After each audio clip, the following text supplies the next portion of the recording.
તારીખ 23/4/2024 રોજ અમરેલીના લીલિયા ખાતે વેલનાથ બાપુની તિથિ પ્રસંગે ભાજપ કોંગ્રેસના નેતાઓ સ્ટેજ પર સંગાથે બેઠા। લોકસભાની ચૂંટણી ટાઈમે ભાજપ કોંગ્રેસના નેતાઓ જોવા મળ્યા એક મંચ પર, તાજી અને માજી ધારાસભ્યો એક મંચ પર જોવા મળ્યા।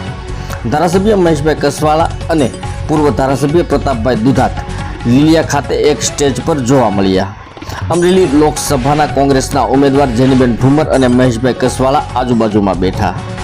ઠાકોર સમાજના સંત શિરોમણી વેલનાથ બાપુની તિથિ પ્રસંગે રાજકીય નેતાઓ સામેલ થયા।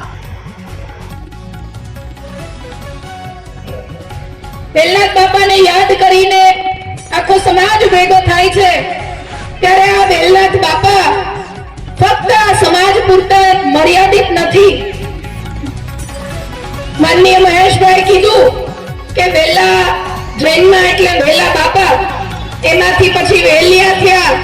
ઈ વેલિયા બાપાએ કણબીના ઘરે 9 પુત્રોને જન્મ આપ્યા। એમના કણબીના ઘરે રહેવાથી ત્યાં 9 પુત્રોનો જન્મ થયો। વાણિયાના ઘરમાં એક દીકરો મરણ પામ્યો તો એમાં જીવ પૂર્યો। એટલે આ બાપા ઈ ફક્ત સમાજ પૂરતા મર્યાદિત નહીં પણ દરેક સમાજ માટે એમણે ખૂબ કાર્યો કર્યા, ત્યારે અત્યારે ભગવાન સંત તરીકે પૂજાય છે। આ તકે ખાસ બહેનોને મારે એક વાત કહેવી છે કે બધી જ વાત કરી સમાજને એક કરવાની, સમાજને એક રાખવાની, પણ જ્યાં સુધી બહેનો અને દીકરીઓ પોતાનું ભણતર કરીને બંને કુળને નહીં તારે, કહેવાય છે કે દીકરો એક કુળને તારે પણ દીકરી હોય ઘર આંગણે તો 2 કુળને તારે। આ બંને કુળને તારવા માટે શિક્ષણ ખૂબ મહત્વનું છે।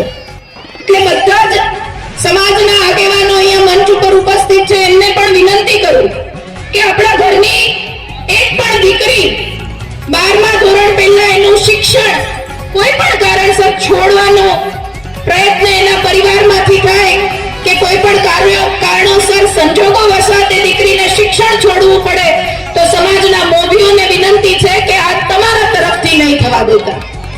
અમે આગેવાન તરીકે, અમે નેતા તરીકે કે રાજકીય વ્યક્તિ તરીકે સમાજની એક પણ દીકરી ને હું ક્યાંય પણ મદદરૂપ થઈ શકું એના શિક્ષણ માટે તો વિના સંકોચે મને જાણ કરજો, કારણ કે દીકરી ભણશે તો આવનારો સમાજ સમૃદ્ધ થશે।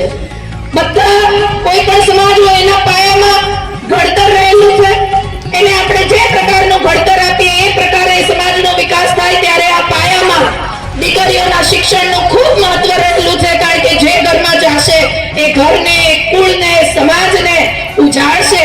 એટલે આજે આ તિથિ નિમિત્તે મળ્યા છે, આવતી તિથિએ મળીએ ત્યાં સુધી દર વર્ષે એક સારું કાર્ય એક માણસ કરે તો આખો સમાજ આવનારા 10 વર્ષમાં ખભેથી ખભો વિશ્વ કક્ષાએ મેળવે, એમાં કોઈ શંકાને સ્થાન નથી।